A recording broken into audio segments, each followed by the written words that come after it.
చదువులో బాగుండాలి. అందుకు నాకు నమ్మకం ఇచ్చాము డబ్బులు లేవని. నీకు డబ్బులు నేను సాయం చేస్తా చంద్ర. 5 లక్షలు కానీ 10 లక్షలు కానీ ఇస్తాను, పిల్లల్ని బాగా తెచ్చుకో. నేను నమ్మకంలోనే వచ్చినాను. సరే, ఇంట్లో పోయి డబ్బులు చేస్తాను, ఉండరా.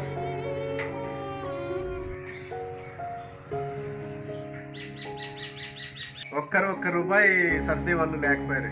నా ఫ్రెండ్ అని నేను వస్తే నమ్మకంగా నేను 2 లక్షలు అడిగితే 5 లక్షలు ఇస్తానని అంటున్నాడు. అంతకంటే నాకు ప్రాణ స్నేహితులు ఎవరున్నారు?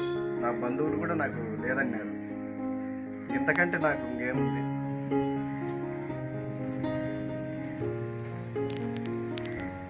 ఇదిగోరా డబ్బులు, 5 లక్షలు తీసుకో. ఇంతకంటే ఇంక నేను సంతోషపడలేదు.